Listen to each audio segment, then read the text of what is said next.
نحمده ونصلي على رسوله الكريم أما بعد فأعوذ بالله من الشيطان الرجيم بسم الله الرحمن الرحيم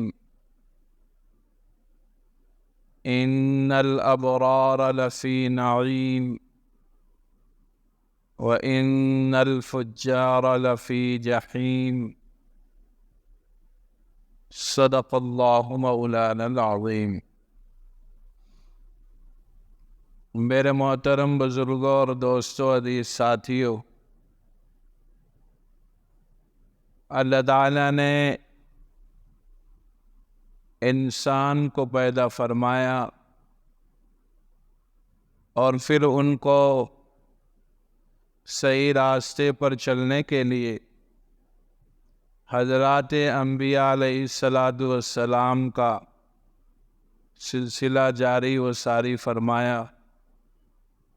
وقتاً فوقتاً حضرات انبیاء تشریف لاتے رہے اور پھر لوگوں کو راہ راست پر چلانے کی کوشش کرتے رہے، انہیں دعوت دیتے رہے، انہیں صراط مستقیم پر چلنے کے لیے ذہنی طور پر تیار کرتے رہے۔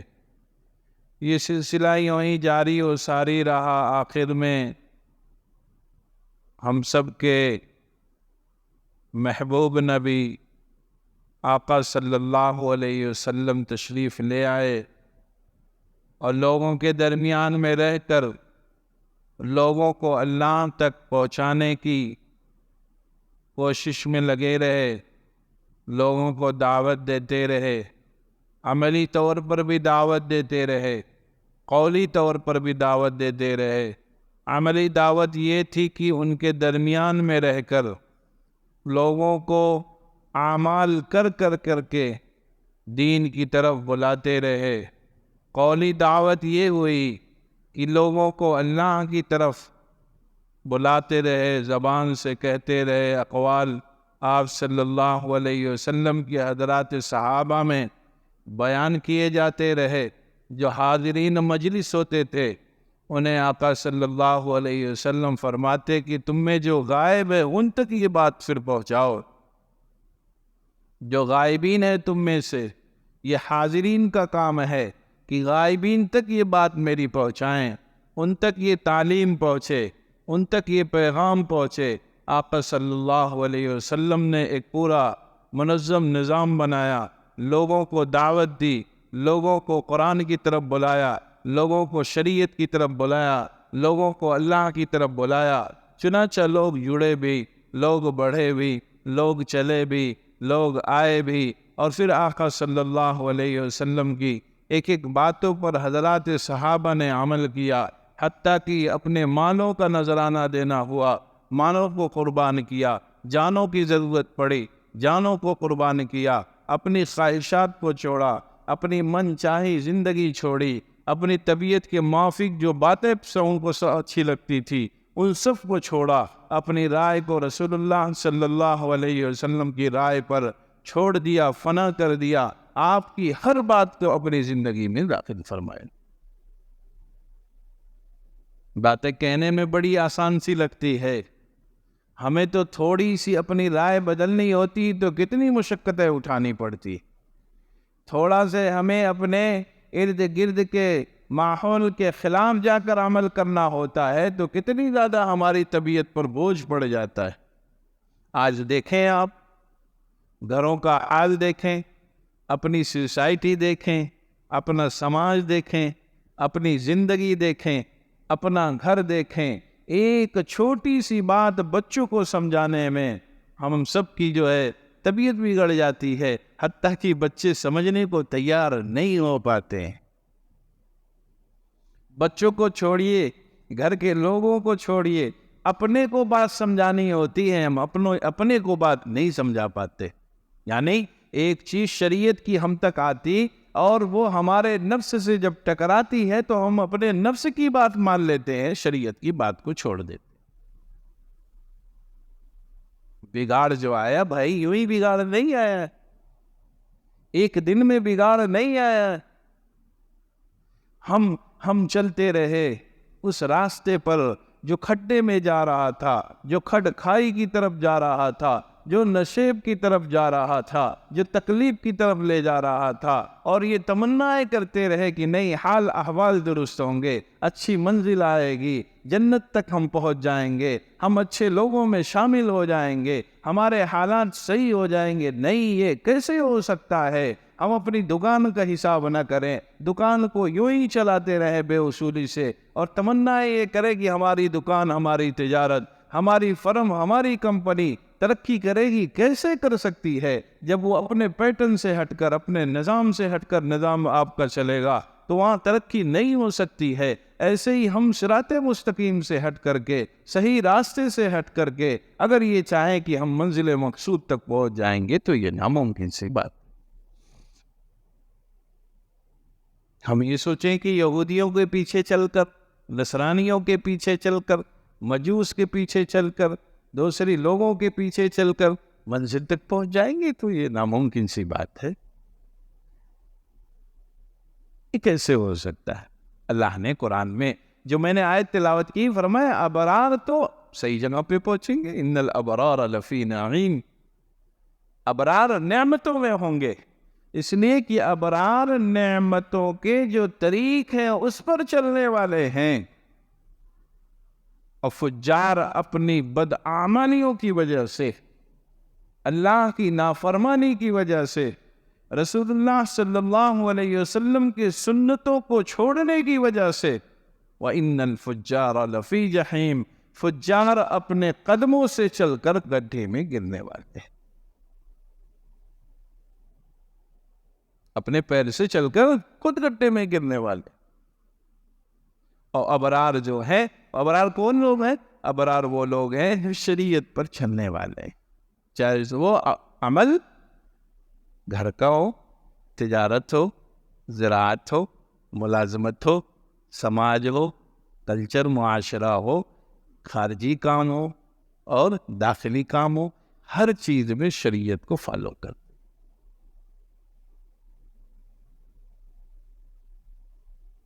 ہمیں باتیں اچھی لگتی ہے لیکن عمل ہو نہیں ہو پاتا۔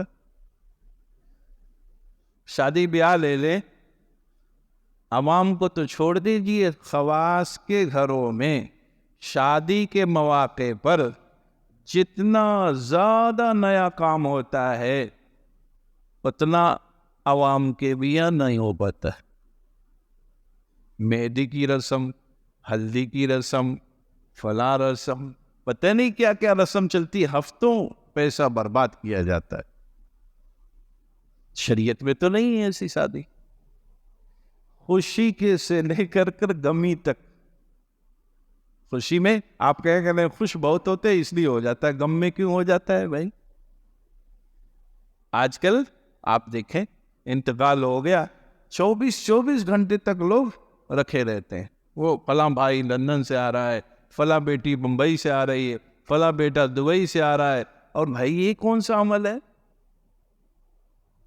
انتقال ہو گیا، بس اتنا وقت کافی ہے کہ جتنی دیر میں قبر کھود لی جائے، لیکن رکھے ہوئے ہیں۔ ان کی زندگی میں یاد نہیں آئی تھی، زندگی میں لوگ خیال نہیں کرتے، زندگی جب بیمار تھے، طبیعت بگڑی ہوئی تھی، طبیعت ٹھیک نہیں تھی، یا یوں ہی گاہے بگاہے والدین کی زیارت کرنا، یہ بھی تو رسول اللہ صلی اللہ علیہ وسلم کا فرمان ہے۔ لیکن نہیں، انتقال ہو جائے گا، اب باقاعدہ روک کر کے اب وہ لندن سے اور امریکہ سے چلنا شروع کریں گے۔ یہ بھی عوام کے ساتھ ساتھ خواص کی یہاں بیماری بڑھنے لگی ہے۔ بعض مرتبہ تو سن کر افسوس ہوتا ہے کہ لوگ 24 گھنٹے تک میت کو گھر میں رکھتے ہیں انتظار کے لیے۔ کہاں شریعت میں لکھا ہوا ہے بھائی؟ خوشی کے موقع پر، غمی کے موقع پر، ہر وقت شریعت کو چھوڑا جا رہا۔ حالانکہ ان چیزوں میں جلدی کہا گیا، انتقال ہو جائے بس فوراً مٹی کی تیاری ہو، تدفین کی تیاری ہو، لیکن ایک عوام الگ سی چیز پتہ نہیں کہاں سے لا کے بیٹھے ہوئے۔ اللہ تعالیٰ ہم سب کو صحیح سمجھ عطا فرمائے، دین کی فہم عطا فرمائے۔ دین اتنی آسانیاں پیدا کرتا ہے، الدین یسر، رسول اللہ صلی اللہ علیہ وسلم فرماتے ہیں کہ دین بہت آسان ہے، تو کٹھنائی کہاں سے آ گئی؟ یہ سختی کہاں سے لائی گئی؟ تمام طرح کی یہ جو اضافی کام کہاں سے لائے گئے؟ یہ سب ہمارے اپنی کیا ہے؟ اپنی طرف سے داخل کی ہوئی باتیں ہیں، داخل کیا ہوا عمل ہے۔ اس لیے بزرگوں کے پاس آنا جانا چاہیے، علماء کے پاس آنا جانا چاہیے، دین کو سمجھنا چاہیے، دین کو سیکھنا چاہیے، دین کو اپنی زندگی میں داخل کرنا چاہیے۔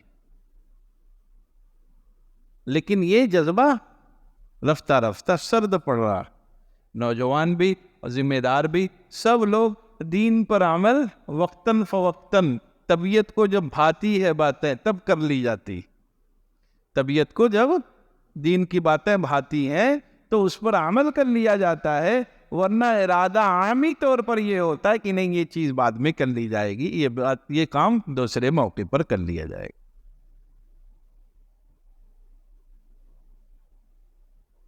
تو اللہ نے دو قسم ارشاد فرمائے، ان الابرار لفی نعیم وان الفجار لفی جحیم۔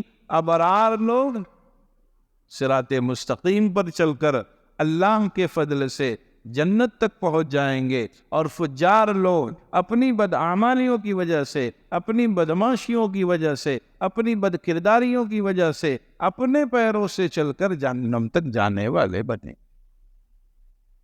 اس لیے بھائی اپنی اپنی زندگی گزارنے کی معیار کو طے کر لیا جائے اور دیکھا جائے کہ ہم صراط مستقیم پر چل رہے ہیں یا نہیں چل رہے۔ میں یہ بار بار بات کہتا رہتا ہوں کہ دیندار بننے میں دنیا کی لذت نہیں چھوٹنے والی، دنیا کی نعمتیں نہیں چھوٹے گی۔ یہ بات ہمارے ذہن میں شیطان نے ڈال رکھی کہ دیندار بن جاؤ گے تو دنیا کی نعمتوں سے محروم ہو جاؤ گے۔ حالانکہ دیندار بن جانے کے بعد نعمتوں میں مزید اضافہ ہو جاتا ہے۔ ایک عام سی مثال دے دیتے ہیں، بات سمجھ میں آ جائے گی، بس بات ختم کرتے ہیں کہ انسان جب اپنے مالک کو خوش کر لیتا ہے تو وہاں رہنا اس کے لیے اچھا ہوتا ہے، اس کی طبیعت کو بھاتا ہے، اور جب اپنے مالک کو ناراض کیے رہتا ہے تو وہاں رہنے میں اسے تکلیف ہوتی ہے۔ بیوی شوہر کو ناراض کر لیتی ہے تو شوہر کی ناراضگی کی وجہ سے اس کا گھر اسے کاٹنے کو دوڑتا ہے، اس کا گھر اسے عجیب طریقے کا معلوم ہوتا ہے، وہ اپنے گھر میں گھٹن محسوس کرتی ہے۔ لیکن جب وہ اپنے شوہر کو خوش رکھتی ہے تو وہی چھوٹا سا گھر اسے جنت نما معلوم ہوتا ہے، وہی چھوٹا سا گھر اس کی طبیعت کو بھاتا ہے۔ بات کیا پتہ چلے، نعمت میں تبدیلی نہیں ہوئی، منعم کے ناراض ہونے کی وجہ سے۔ جو شوہر ہے جو اس کا مالک ہے، جو اس کا سرپرست ہے، وہ خوش ہے تو نعمتیں بھی اسے دوبالا لگتی ہیں۔ ایسے ہی جب اللہ تعالیٰ خوش ہوں گے ہماری نیک باتوں کی وجہ سے، نیک اعمال کر لینے کی وجہ سے، تو پھر کیا ہوگا بھائی؟ نعمتوں میں ڈبل مزہ آئے گا، نعمتیں اور بڑھ کر اچھی لگنے لگیں گی۔ ہم یہ سمجھتے ہیں کہ دیندار بن جائیں گے نعمتوں سے محروم ہو جائیں گے، یہ سب شیطان کی چال ہے۔ یہ کیا ہے؟ شیطان کی چال ہے۔ ورنہ بھائی دیندار بننے میں تو قرآن میں تو بھرا پڑا ہے، جو بن گیا وہ سور گیا، جو سور گیا اس کی سب کچھ بن گئی۔ وَمَن يَتَّقِ اللَّهَ يَجْعَلْ لَهُ مِنْ أَمْرِهِ يُسْرًا، سب آسان ہے۔ وَيَرْزُقْهُ مِنْ حَيْثُ لَا يَحْتَسِبُ، ایسی جگہ سے روزی دوں گا کہ تمہیں گمان بھی نہیں ہوگا کہ یہاں سے بھی پیسہ آ سکتا ہے۔ یہ قرآن کی آیت ہے بھائی، میں اپنی طرف سے نہیں سنا رہا۔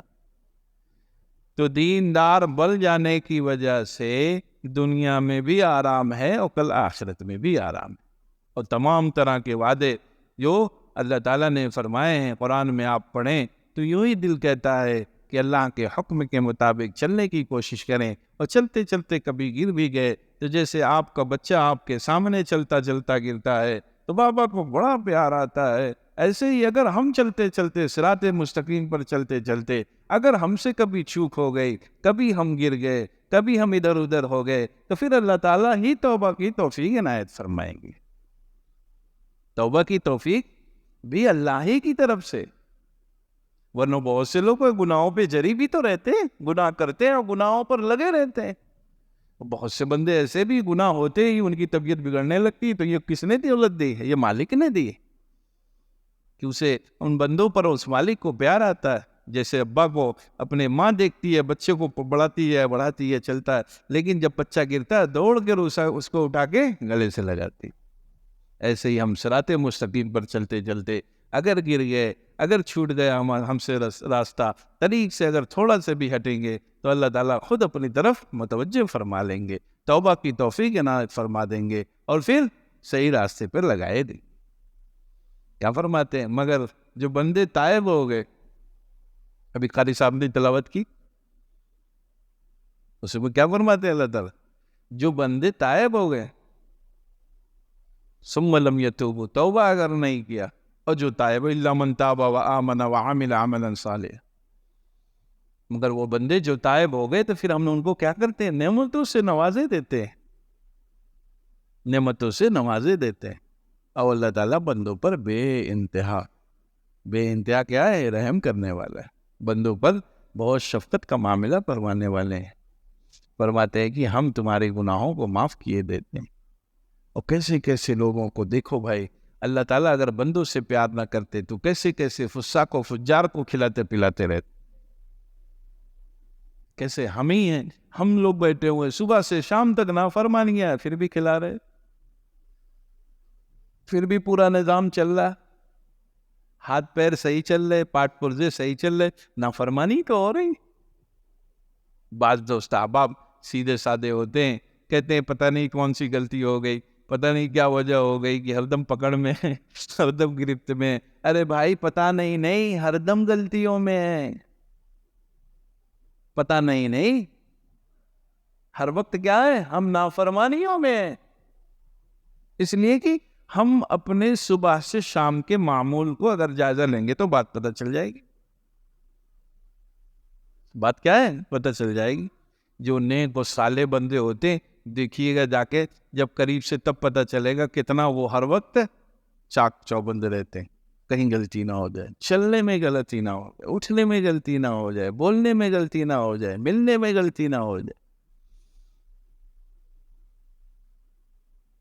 تب پتہ چلے گا کہ ہم اپنی زبان جو بے قابو کیے رہتے ہیں، ہر دم دھڑ دھڑ چلتی رہتی، کبھی خیال ہوتا ہی نہیں کہ جھوٹ بھی بول رہی کہ صحیح بول رہی، مشین چالو ہے، خام مال تیار ہو رہا ہے کہ صحیح مال تیار ہو رہا ہے نہیں معلوم.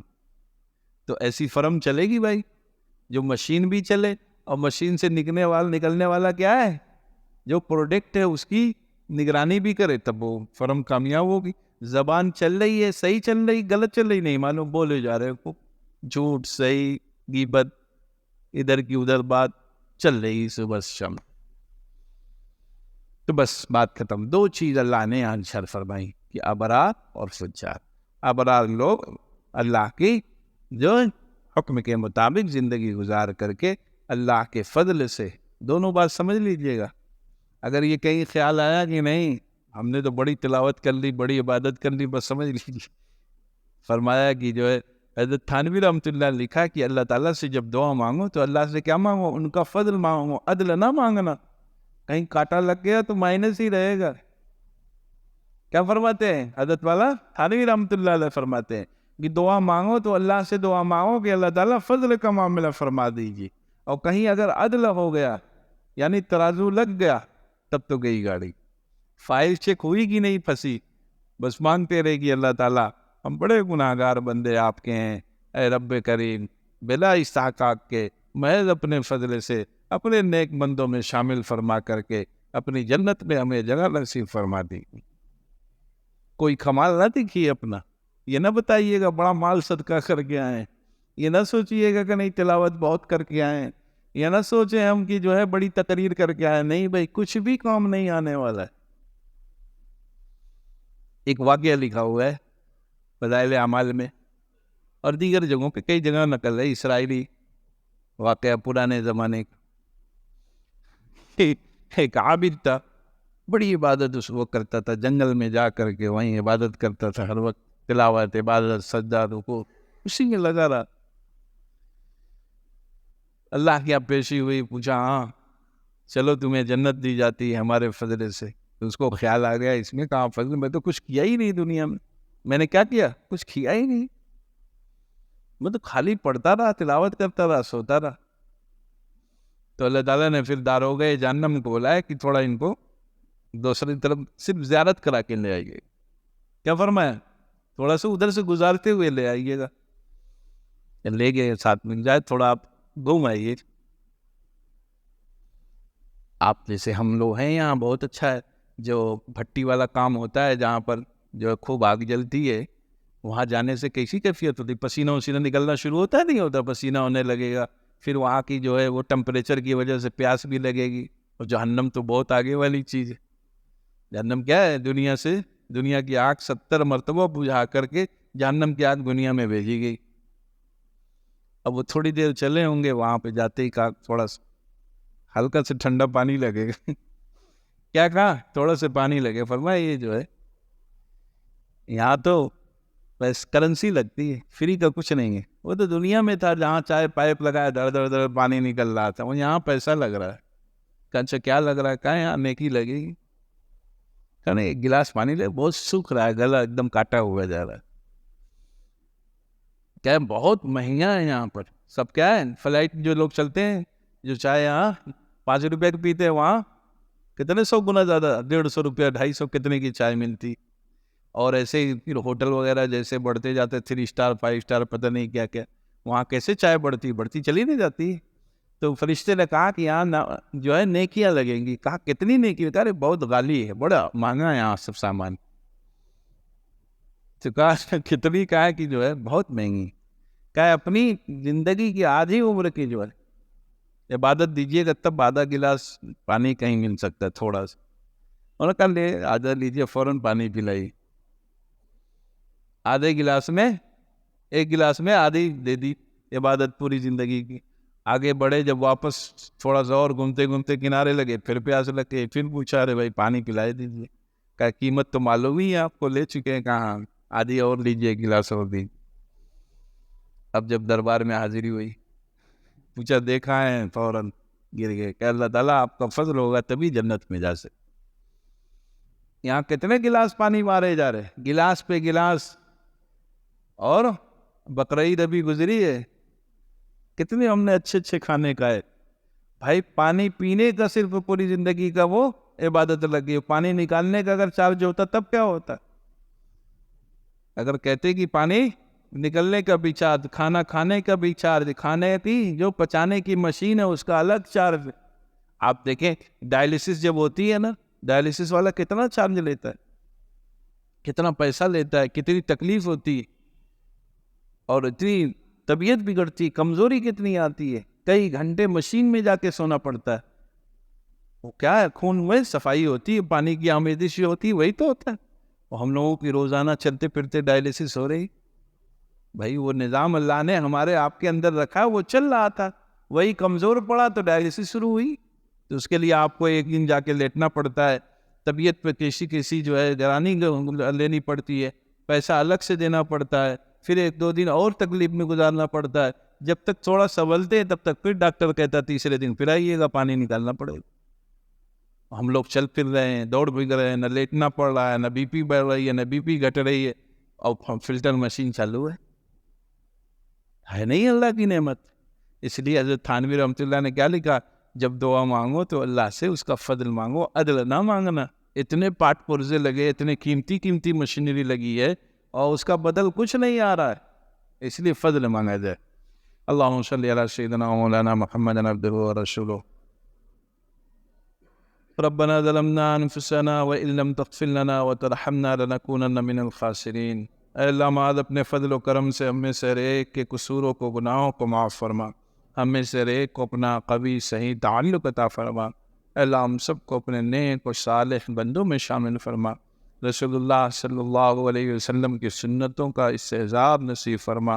اے رب معاذ اپنے فضل سے جو دوست احباب آئے ہیں، سب کی جائز تمناؤں کو پورا فرما دیجیے، سب کی نیک خواہشات کو پورا فرما دیجیے، سب کو دنیا بھی خوب عطا فرمائیے، آخرت میں بھی اے اللہ محض اپنے فضل سے کامیاب لوگوں میں شامل فرما لیجیے۔ اے اللہ ہم میں سے ہر ایک کو، ہمارے گھر والوں کو، بچوں کو، بھائیوں کو، بہنوں کو، گھر کی عورتوں کو اے اللہ دیندار بنا دیجیے، نماز تلاوت کا اہتمام کرنے والا بنا دیجیے، شرعی پردے کا اہتمام کرنے والا بنا دیجیے۔ اے رب محض اپنے فضل سے جو باتیں کہی گئی ہے سب کو قبول فرما لیجئے، سننے والوں کو عمل کرنے کی توفیق مرحمت فرما دیجئے۔